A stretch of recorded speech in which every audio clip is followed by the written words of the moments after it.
Thank you for joining us today on A Certain Sound. What a delight it is to be with you day after day. If this is your first time, welcome.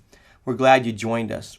We've been discussing Christ in the ship with the disciples, and it says that they were in a storm, and the storm was so great that the disciples were scared to death. They awaken Jesus, he calms the storm, and they say, "My goodness, what manner of man is this, that even the wind and the sea obey him?" They were afraid. Have you been afraid? I mean cowardly afraid. I mean considerably afraid. But then it says they feared exceedingly. There was two kinds of fear. The one fear was the timid, cowardly, afraid fear, but the next fear was a reverential awe. So between fear and fear, they learned something. We asked ourselves some questions. When you're going through a crisis, what should you ask yourself? Number one, ask yourself, how did I get into this mess? All right? Well, the answer here is because they were obedient to the Lord. So don't let people tell you, just because you're going through a bad time, a dark period, don't let them tell you that you're going through it because you've sinned or because you've done something wrong. It may be because you've been obedient to the Lord. But secondly, who's with me in it? That's the next question. Am I alone? The answer is no. I don't care if you feel alone. I don't care if people have left you and your family. I don't care if even your church has forsaken you, Pastor. I'm here to tell you Jesus has never left you, even though you think he may have. Or even if you think he's asleep. See, that can lend itself to this fear. But the truth is, he hasn't. And though he's asleep, just having him there should be peace enough. You know what?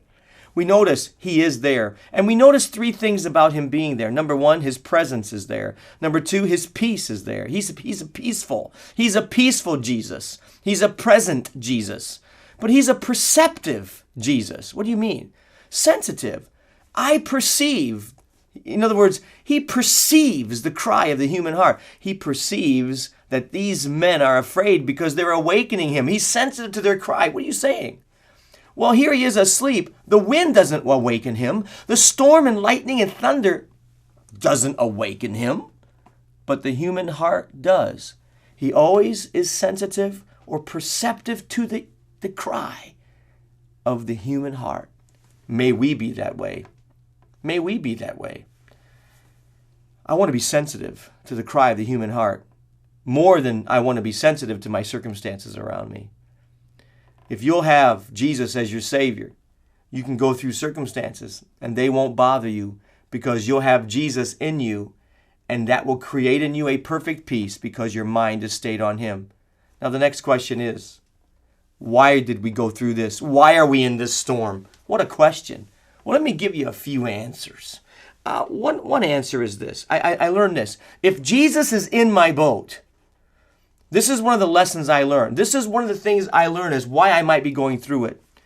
I learned this, that no storm can destroy the plan of God if Jesus is there. Why am I in this boat? Why am I in this situation? To learn lessons. Why am I going through this? To learn lessons. Jesus said, "I'll never leave you nor forsake you." I know he said that through the Apostle Paul, but that's really the truth. And I want to tell you today, the first lesson I learned is this. No storm, if Christ is in me, can destroy the will of God for my life and the plan of God for my life, as long as Christ is the center of it all. Thank you for watching A Certain Sound Daily Video Devotional.